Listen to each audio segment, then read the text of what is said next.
पश्चिम की तरफ ज़्यादा भाग रहे थे। बनारस से नोएडा, नोएडा लखनऊ, नोएडा, नोएडा से दिल्ली, दिल्ली से देश के उस पार पश्चिम जाने की हमारी प्रवृत्ति निरंतर बढ़ती जा रही है। कबीर साहब ने कहा था कि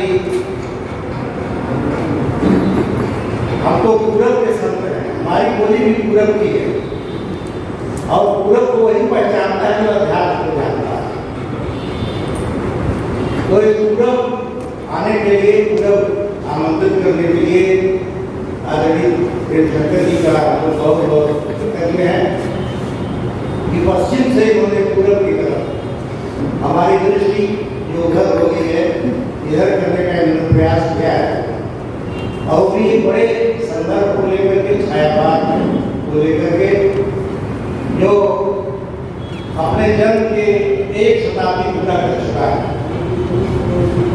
और उसके साथ ही भाई नंद किशोर पांडे जी बहुत विख्यात विद्वान है, विभिन्न संगठनों से जुड़े हुए हैं,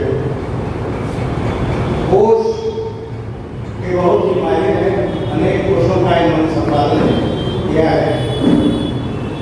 सभागार में बैठे भाइयों बहनों, संख्या देकर के उनके कभी कभी नागरिक प्रचारी सभा काशी किया ना जाती, लेकिन पूरे युग को चलाने वाले केवल चार प्रसाद, पंत, निराला और महादेव, और इन केवल चारों ने ही पूरे देश में, पूरे साहित्य के जगत में, विश्व में ये बता दिया कि अगर चारों स्तंभ ठीक हों तो किसी भी विचार के मार्ग को, कविता के मार्ग को बहुत सुदृढ़ता के साथ स्थापित किया जा सकता है। इन चार लोगों ने इतना बड़ा काम कर दिया तो हम लोग को इतने, और कोरोना के काल में बड़ी दिक्कत है। मैं समझता हूँ, मैं उस भूमि से आता हूँ जहाँ पर शंकर प्रसाद का जन्म हुआ। अनेक बार उनकी जन्मभूमि पर जाना हुआ।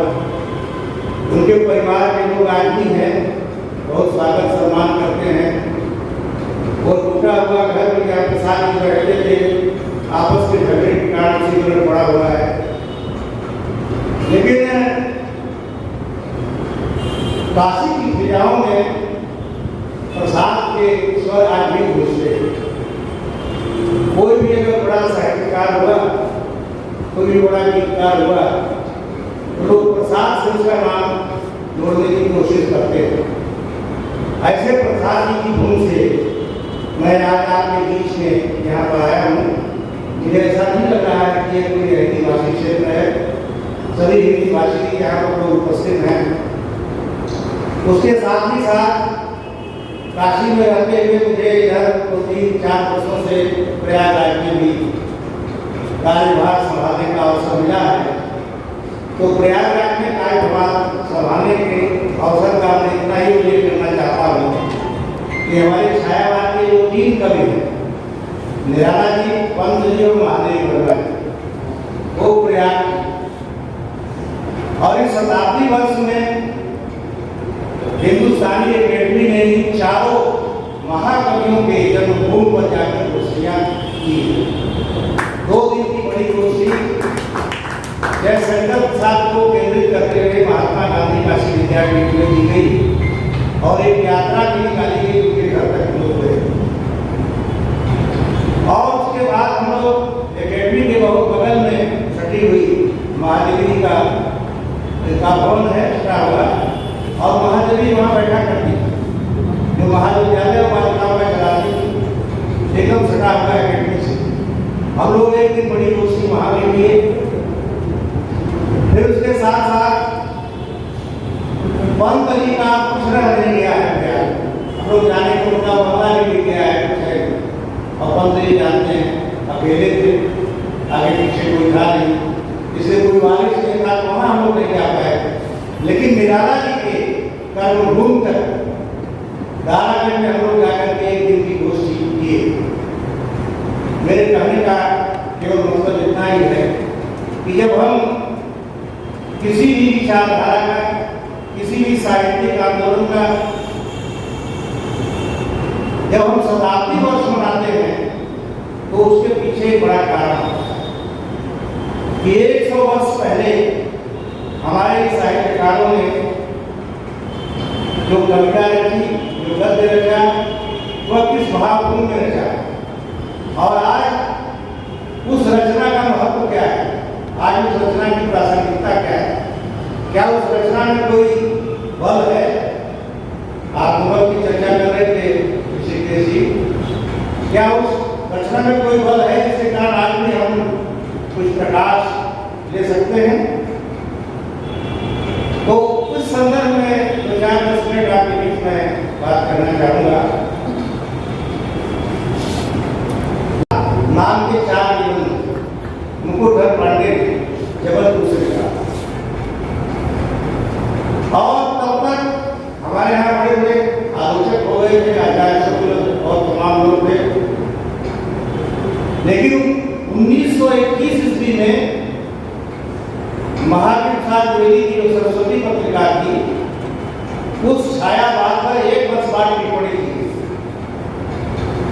नहीं तो छायावाद को कोई जानता नहीं था और लोग कहते थे कि जैसे मोहल्ले में कोई नया ऊँट आया है, इस तरह कर करके उसकी उपेक्षा की जाती थी।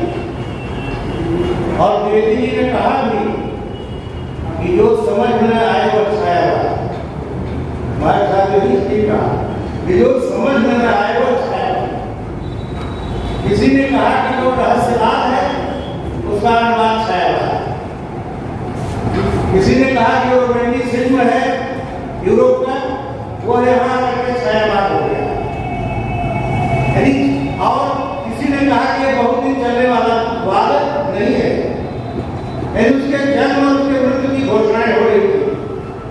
लेकिन छायावाद क्या है, इसको समझने का प्रयास हमारे में आलोचक कर रहे थे, न हमारे कविता के क्षेत्र में जो रहने वाले लोग थे वे कर रहे थे। यह छायावाद के साथ बड़ी दुर्ग संधि हुई। और निराला जी तो यहीं से इंग्लिश सीख करके गए थे। छायावाद की चर्चा यहीं से मतवाला इतिहास से हिंदी उन्होंने सीखा, उनका जन्म नहीं हुआ। जूही की कली कविता में कहते हैं कि यहाँ का सारा बिंब उतर आया है बंगाल का। तो मेरे कहने का तात्पर्य है कि छायावाद को हम लोगों ने बहुत उपेक्षा की दृष्टि से देखा और यह उपेक्षा आज तक बनी हुई। मार्क्सवाद के शीर्षक आलोचक स्वर्गीय नामवर सिंह आज से 10 साल पहले बनारस में आए थे, 8 साल पहले, और उन्होंने यह कह दिया कि पंत जी का स्मृतानंद का 3/4 का पूरा यह कह दिया। मुकदमा उन्होंने कहा और फिर कौशल के बहुत मिश्र हो रही है, हम लोग के मित्र हैं, वो जा करके फिर समझौता किया राम सिंह ने। अरे भाई जवान से निकल गया, कह दिया, और उसके पीछे क्यों इतना पड़े हुए, फिर जाके समझौता हुआ और वो मुकदमा वापस किया। मेरे कहने का मतलब यह है कि छायावाद 100 वर्ष का हो गया, तब भी उस पर टीका टिप्पणियां उपेक्षा के भाव से ही की जाती है। ये बहुत ही अच्छा आज का अवसर है, प्रसंग है कि 100 वर्ष के आलोक में, शताब्दी के आलोक में हम छायावाद का मूल्यांकन करें। विषय जिसने भी रखा है शंकर त्रिपाठी जी ने रखा होगा, बहुत ही अच्छा विषय है, इस पर चर्चा होनी चाहिए। और हमारे जो नौजवान हैं, हमारे जो नौजवान विद्यार्थी हैं, उनके बीच में संदेश जाना चाहिए कि छायावाद 20वीं शताब्दी का सबसे बड़ा काव्य आंदोलन था। भाव की दृष्टि से, भाषा की दृष्टि से, विचार की दृष्टि से, शिल्प और कला पर शिल्प की दृष्टि से छायावाद का जब हम मूल्यांकन करते हैं तो एक ऐसा कालखंड है जिसने हमें साहित्य की भाषा दी। प्रसाद जी ने जो रामायण में भाषा का प्रयोग कर दिया, उस तरह की खड़ी बोली आज भी हम नहीं लिख पा रहे। पंत जी ने जो अपनी कविता में जो देखे हैं जीवन ऋषि, वो देखेंगे जीवन प्रसाद, जीवन प्रभात यह सत्यवाद, यह सत्यवाद। ये कविता उनकी बड़ी दूसरे विचारधारा से प्रभावित है, लेकिन उन्होंने एक आशा जगाई अपनी कविता के माध्यम से कि छायावाद में हम ऐसे लोगों पर विचार करते हैं कि बहुत निचले तबके के हैं, जो पिछड़े हुए हैं, जिनको हम दलित कहते हैं, ऐसे लोगों पर भी विचार करते हैं। इसलिए जब हम छायावाद की चर्चा करते हैं तो दो चार बातें हमारे मन में विशेष रूप से आती हैं।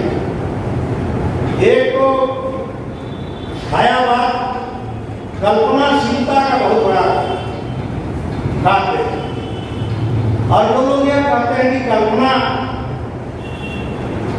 यथार्थ जीवन से रूबरू होने के लिए बहुत उम्दा हथियार नहीं है, उन लोगों को नामक सिंह छायावाद नाम की पुस्तक पढ़नी चाहिए। उसमें नामक सिंह ने लिखा है कि जो लोग यह कहते हैं कि छायावाद में स्वाधीनता का संघर्ष नहीं है, उनको यह समझना चाहिए कि कोई भी कविता किसी भी कालखंड का अविकल अनुवाद नहीं हुआ करती। उसमें तमाम विचारधाराएं जुड़ी हुई होती हैं। कोई कहे कि अब गांधी जी लड़ रहे हैं तो छायावाद में उसका उल्लेख क्यों नहीं हुआ? अरे भाई, गांधी जी लड़ रहे हैं तो उसका उल्लेख तो हुआ है। आप गीत पढ़ रहे थे कि उसमें उसका उल्लेख नहीं है। उसमें कहाँ पलायन बात, ले चल मुझे बुलावा देकर मेरे नागरिक घेर। आप कल्पना कीजिए कि प्रथम विश्व युद्ध जब समाप्त हुआ और द्वितीय विश्व युद्ध जब शुरू होने वाला, तो दोनों के बीच का जो कालखंड था वो कितनी कसमसाहट का कालखंड। लोग कह रहे थे कि कब बम गिर जाए हमारे ऊपर। द्वितीय विश्व युद्ध शुरू होने वाला था, तब आप छायावाद का समापन हो रहा, और जब प्रथम विश्व युद्ध खत्म हो गया तो शायद छायावाद की शुरुआत हुई। लेकिन अशांति के खंडों में अगर कोई छायावादी कवि यह कहता है कि मुझे बुलाव देकर के यहाँ ले चलो जहाँ शांति हो, तो साहित्यकार का क्या उद्देश्य होता है? शांति की तलाश, मानवता की रक्षा, अपने जीवन मूल्यों की सुरक्षा। और हमारा जीवन मूल्य क्या है? संघर्ष नहीं है, हमारा जीवन मूल्य शांति की तलाश। और उसी शांति की तलाश में ले जब मुझे बुलावा देकर के कविता जब की जाती है तो उसको आप कहते कि पलायनवाद है। हमें और हमारे विद्यार्थियों को यह दृष्टि खोल करके बात को समझनी चाहिए कि वह शांति की तलाश है, वह पलायन नहीं है। शांति जीवन में कौन नहीं चाहता है? तालिबान आ गया आपके बगल में और भारत सरकार चिंतित हो गई, हम स्वयं चिंतित हो गए, हम नागरिक चिंतित हो गए कि पता नहीं कश्मीर में। अब वो उतना दूर है, लेकिन हम लोग शांति की तलाश में। किसी भी देश का विकास जब तक शांति नहीं होती है, सौहार्द नहीं होता है, प्रेम नहीं होता है, समरसता नहीं होती है, तब तक उस देश का विकास नहीं होता है। छायावाद का जो कालखंड है, इन्हीं चीजों के विकास का कालखंड है। प्रेम का, सौहार्द का, शांति का कालखंड है, सौंदर्य का कालखंड है छायावाद। इसलिए हमको छायावाद को इस संदर्भ में देखना चाहिए। दूसरी बात, छायावाद के संदर्भ में जब हम कहते हैं तो बंगाल, ये जो बंगाल की भूमि है, यहाँ पर तो नवजागरण का की बयान पहले इधर से ही आई और उधर गई। राजा राममोहन राय और सेन, केशव सेन और तमाम लोग यहाँ पर थे, जो एक बयान चल रही थी। और वो बयान कहाँ से निकली थी? वो वायु, वो हवा कहाँ से निकली थी? अपने ग्रंथों से निकली थी, अपने प्राचीन ग्रंथों से निकली थी। और उसी समय दयानंद सरस्वती ललकार रहे थे, भाई हमारे वेदों में ही सब कुछ है। तिलक महाराज उसी पूरी गीता की व्याख्या कर रहे थे, और उसी बीच छायावाद भी आया। तो क्या छायावाद को रविन्द्रनाथ टैगोर जी अपने विश्व प्रसिद्ध कविता लिख रहे थे, जिन पर उनको नोबेल पुरस्कार मिला। ये सारे जो संदर्भ हैं, इन संदर्भों से गुजरता हुआ छायावाद हमारे बीच में आता है। क्योंकि साहित्य में कोई भी प्रवृत्ति, कोई भी बात अचानक नहीं प्रकट होता है, उसके पीछे एक लंबी भूमिका होती है। छायावाद के पीछे भी नवजागरण की एक लंबी भूमिका है, और उस लंबी भूमिका के बाद छायावाद एक सुंदर काव्य के रूप में हमारे बीच में आता है। इस दृष्टि से भी हमें देखना चाहिए छायावाद। जब हम छायावाद की चर्चा करते हैं तो निराला जी एक खंडकाव्य लिखते हैं, तुलसीदास खंडकाव्य में निराला कहते हैं कि जब तुलसीदास चले गए तो पूरे आकाश में, सांस्कृतिक आकाश में अंधेरा चला। ये निराला जी लिखते हैं। जिस निराला जी को मार्क्सवादी से भी किया जाता है, वो कोटी पत्थर, उसे देखा मैंने इलाहाबाद के पथ पर। अब तो इलाहाबाद भी नहीं रहा, जो कि ये प्रयागराज कर दिया। अब वो कोटी पत्थर वाली युक्ति नहीं दिखाई पड़ेगी। उस कविता के आधार पर, भिक्षुक कविता के आधार पर वो आता, दो टूट कलेजे के करता पछताता पथ पर आता, एक पीठ दोनों है मिलकर एक, जब रहा दुनिया के मुट्ठी भर दाने को, भूख मिटाने को, मुंह फटी पुरानी झोली सा फैलाता, दो टूट कलेजे के करता पछताता। दो तीन कविताओं के आधार पर आप कहते हैं मार्क्सवादी। तुम हिमालय श्रृंग और मैं चंचल सुरसर सरिता। ये कौन लिखता है? ये भी तो परमात्मा को, आत्मा को जोड़ करके वो लिखते हैं। तुम हिमालय श्रृंग और मैं उससे निकलने वाली जो आत्मा है चंचल सुरसरिता के समान। इस चीज को भी हमें देखना चाहिए। जब हम इस चीज का मूल्यांकन करते हैं तो हमें लगता है कि छायावाद चिन्मय कालखंड है। हमारी जो सांस्कृतिक चेतना है वो नए रूप में प्रकट होकर के आती है। इसको समझने के लिए कहीं जाने की जरूरत नहीं है। किसी भी छायावादी कवि की कविता पढ़ने की जरूरत नहीं है। केवल मिश्र जी ने जो गीत गाया है, वरदे वीणा वाजे वरदे, प्रिय स्वतंत्र रहो, अमृत मंत्र रहो, भारत में भर दे, काट अंध उनके बंधन स्तर, महाजन ज्योतिर्मय निर्जल, अलस वेद हर प्रकाश कर, जगमग जग कर दे, वरदे वीणा वाजे वरदे। नवगति नवलय ताल छंद नव नवरकंठ नव, जलद मंत्र रहो, नव नवके नव विहग वृंद को, नव पर नव स्वर दे, वरदे वीणा वाजे वरदे। ये निराला जी कहते हैं, इसमें नए भारत की कल्पना करते हैं। जागो फिर एक बार, जब कहते हैं जागो फिर एक बार, जो जन गीता है पश्चिम की उच्च नहीं, गीता है स्मरण करो बार बार, जागो फिर एक बार। एक पर 1.25 लाख को चढ़ाऊंगा, गुरु गोविंद सिंह नाम जब कहाऊंगा। ये क्या है? ये क्या स्वाधीनता के साथ जो आंदोलन गांधी जी के नेतृत्व में, तिलक महाराज के नेतृत्व में चल रहा था, उस आंदोलन में सहयोग नहीं है। इस तरह से हम विद्वान जो बनते हैं, हम लोग तो विद्यार्थी ही हैं, जो विद्वान बनते हैं छायावाद के, इस तरह से क्या उनको लेट नहीं करना चाहिए? छायावाद की परिभाषा इस तरह से नहीं करना चाहिए।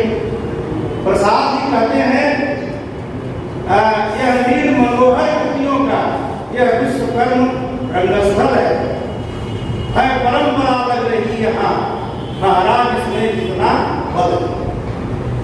ये प्रसाद जी कहते हैं, रामायणी में कहते हैं, भाई जिसमें जितना दम है वही ठहरेगा, वही रुकेगा और नहीं रुकने वाला है।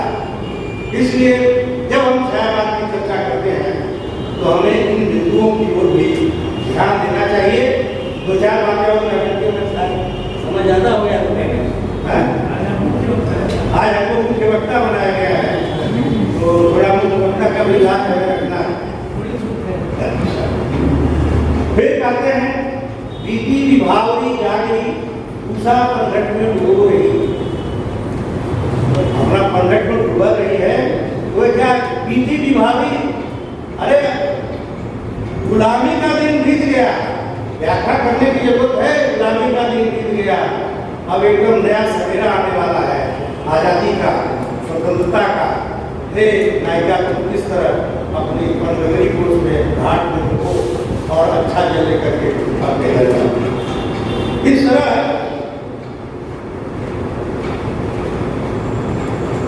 जब हम प्रसाद जी की चर्चा करते हैं तो प्रसाद जी ने हमें कुछ और, जैसा मैडम ने कुछ बात कही है प्रसाद जी के, और प्रसाद जी नारियों के प्रति उनका बड़ा अच्छा दृष्टिकोण। और किसी कवि का होना चाहिए। वो ऐसा दृष्टिकोण उसके नारी के सौंदर्य को देखने के लिए नहीं था।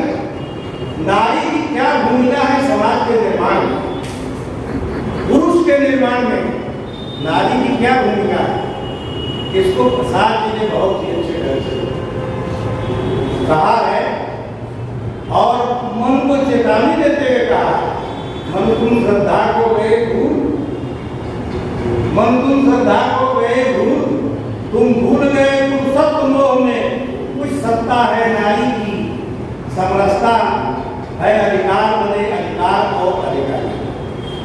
ये नारी की मंच और आज का नारी की मंच। आज की नारी की मंच में क्या है, अगर पति कुरूप है तो छोड़ दीजिए। ये कहानियों में हर नहीं, महिलाएं कहानियां प्रकार से लिख रही है, पति बेरोजगार है तो उसको छोड़ दो। क्या हमारी संस्कृति यही है? प्रसाद जी कहते हैं नारी तुम केवल श्रद्धा विश्वास पंकल में पीयूष स्रोत सी बहा करो, जीवन के सुंदर समतल। अगर नारी पुरुष का समन्वय नहीं होगा तो हमारा समाज नहीं चल सकेगा। आज आप देख रहे हैं लव जिहाद देख रहे हैं, ये सब क्या चीजें? अपनी सभ्यता से, अपनी संस्कृति से सब लोग शादी विवाह करते हैं। हमारे ध्यान देना चाहिए कि हमारे कवियों ने एक मॉडल बनाया था, एक मानक बनाया था कि नारी और पुरुष के बीच में क्या संबंध होना चाहिए। इसके साथ ही साथ कहते हैं वह शक्तिमयी नारी माया ममता का बल, वह शक्तिमयी छाया शीतल। ये कहते हैं कि वह जो नारी है उसमें कितनी शक्ति है, वही संचालित करती है समाज को, वही संचालित करती है पुरुष को, और वही संचालित करती है बंगाल में शक्ति पूजा के रूप में। बंगाल में जो शक्ति पूजा होती है इतनी उसकी प्रबलता क्यों है? बंगाल के लोग बहुत चतुर है, बुद्धिमान होते हैं, वो जानते हैं कि इसी में देवी दुर्गा की असली शक्ति है और यही समाज को संचालित कर सकते हैं। जब हम समाज में आते हैं तो उसी का रूप एक नारी है। इसके साथ ही साथ आज हम सब कुछ हैं, लेकिन हमारे में राष्ट्रीय चेतना का अभाव। हम पढ़ लिख लेते हैं, अच्छा कई लाख रुपए इंजीनियर इंजीनियर बनाने में लगते हैं, लेकिन हमारा इंजीनियर अमेरिका भाग जाता है, रूस चला जाता है, कनाडा चला जाता है। देश के प्रति उसका कोई अनुराग नहीं है। प्रसाद जी कहते हैं हिमालय के आंगन में उसे प्रथम किरणों का दे उपहार, उषा ने हंस अभिनंदन किया और बनाया हीरक कहा। ये हमारा देश मनु का सारा राजपाट चौपट हो गया। उसके पीछे कारण क्या था? वो केवल खंड प्रलय बाढ़ नहीं थी, उसके पीछे फिर था देव जात की विरासता। और अपने रामायणी में कहीं लिखा है प्रसाद जी कि देव न हम और न तुम हो, सब परिवर्तन के पुतले, हाँ की गर्भ में तुरंग सा, जितना जो चाहे जुद। जब आदमी तेल व्यक्ति ने भूंजी था हमारी संस्कृति, त्याग के साथ भोग करना, ये हमारी संस्कृति, उसका उल्लेख प्रसाद जी वहाँ पर करते हैं। इसलिए कहते हैं उस समय जब प्रसाद जी क्या थे तो अंग्रेजों का जो वर्चस्व था बहुत तेज हो गया था, और बराबर ये कहा जा रहा था कि जो आर्य है भारत बाहर से आए, ये बहुत जबरदस्ती एक स्थापना की जा रही थी। मैं सुंदर क्या पहले ही थोड़ा संकेत कर चुके थे। उसका जवाब विवेकानंद जी ने भी दिया कि यहीं से बाहर गए। बहुत बड़े मार्क्सिस्ट लेखक रामविलास शर्मा ने भी धन विज्ञान के आधार पर तय किया कि यहाँ से साइबेरिया क्या तो हमारे आज गए थे वो सिखाए। वो तो प्रमाण के साथ वेद वाक्यों के प्रमाण के साथ सिद्ध करते हैं। प्रसाद जी ने उसका उत्तर दिया था, किसी का हमने छीना नहीं, प्रकृति का रहा पालना ही,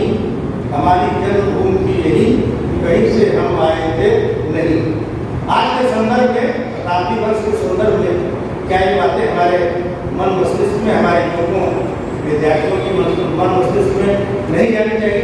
हमारा तो इतिहास ही उतना गलत पड़ा है। अगर हमारा सही इतिहास पढ़ाया गया था तो राष्ट्र प्रेम अपने आप हमारे देश में आ गया। फिर कहते हैं प्रसाद जी, अरुण यह मधुमेह देश हमारा, जहाँ बहुत अनजान क्षितिज मिलता एक सहारा। फिर अपने नाटकों में कहते हैं कामेडिया के माध्यम से अमर वीर पुत्रों के सोच लो, प्रवीण हो नहीं बनो, बढ़े चलो बढ़े चलो। प्रसाद जी ये बातें क्यों करते हैं?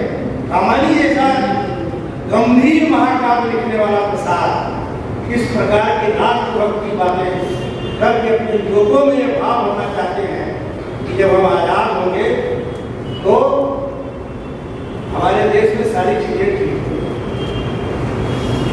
निराला जी लिखते हैं बहुत दिनों बाद खुला आसमान खुश हुआ जा। ये निराला जी कहते हैं आप कैसे करते हैं कि स्वाधीनता आंदोलन की झलक छायामान में नहीं है? बहुत दिनों बाद खुला आसमान। वो सीधे सीधे थोड़ा कहेगा कभी कि गांधी जी ने डंडा मार के सबको भगा दिया या भगत ने सबको पिस्टल मार के सबको, इस तरह तो कभी नहीं कर सकता, साहित्यकार नहीं कर सकता। कि जो गुलामी की बदली छाई हुई है वह समाप्त हो गई है और उस बदली को समाप्त होने के बाद हमें अब सुख से रहना चाहिए। ये बात कहते हैं। बातें बहुत है, समय भी बहुत कम है।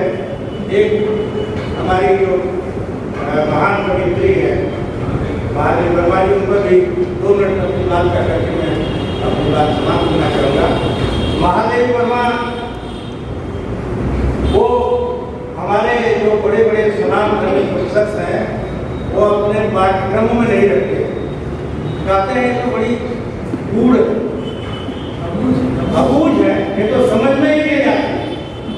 अरे वो जब कहती है कि मैं नींद भरी कुत्ती बदली उमड़ी कल 3 मिनट आज चली, इसमें समझ में क्या नहीं आ रहा भाई? ये तो जीवन के सत्य को बता रही है, जीवन का सत्य है। और अगर वो रहस्यवादी है इतनी, उनका गद्य प्रकृष्ट है कि उनका पद्य प्रकृष्ट है, यह कहना बहुत कठिन। उनके गद्य को पढ़ेंगे तो पद्य जैसा आनंद आएगा और पद्य को मन से पढ़ेंगे तो उसमें आप डूब जाएंगे। ऐसे महादेवी वर्मा को हकी अंगुली है ढीले तार, नहीं उगाया जाता देव, इस तरह वो कहती है। अगर इस तरह जो मिस्टिसिज्म जिस पर आप कहते हैं रहस्यवाद है, अगर रहस्यवाद की चर्चा वो करती है तो रहस्यवाद तो अपना ही है, कहीं बाहर से थोड़ा आया है रहस्यवाद। जो जिज्ञासात्मक रहस्यवाद है, पंत जी कहते हैं कि कहाँ कहाँ है बाल बेहनी पाया तूने, यह गाना कहाँ कहाँ है बाल। छोटी सी पक्षी कहते कि कैसे तुम जानती हो कि सूरज निकलने वाला है, सवेरा होते ही तुम चाहने लगती हो, ये तुमको कैसे मालूम हो? अगर ये रहस्यवाद है, ये हमारी खाती है। इस अगर खाती को कोई कवि या कवित्री व्यक्त करता है तो इसमें क्या नहीं आपको समझ में आता है? कहाँ इसमें आपको रुदन दिखाई पड़ता है? कहाँ इसमें करुणा के भाव आपको नहीं दिखाई पड़ते हैं? महादेवी जी कहती हैं कि चाहता है ये पागल प्यार अनोखा एक नया संसार। यह जो पागल प्यार है एक नया संसार, आजादी का संसार है। उस आजादी के संसार को क्यों नहीं आप समझते हैं? क्यों इस कविता का दूसरा अर्थ करते हैं? नामक सिंह कभी कभी भारतीयता के पक्ष में ही बातें हो जाती है और उन्होंने एक बार कहा था कि हिंदुस्तान के हिंदी पाठ्यक्रम में चाहे जो आप पाठ्यक्रम बना दीजिए, जो अध्यापक होता है वो अपने हिसाब से ही पढ़ाए। वो अगर अध्यापक में भारतीयता है तो उसकी व्याख्या भारतीयता के संदर्भ में वो कर दे। अगर उसमें भारतीयता नहीं है, वो जो है एंग्लो इंडियन हो गया है, वो जब एंग्लो इंडियन हम ही हो जाएंगे तो अपने विद्यार्थियों को क्या दे सकते? इसलिए उनकी बात जब सटीक दिखाई पड़ती है। कहते हैं पद न भूले एक पद भी, घर न खोए लघु भी है। पद न हम पद न भूले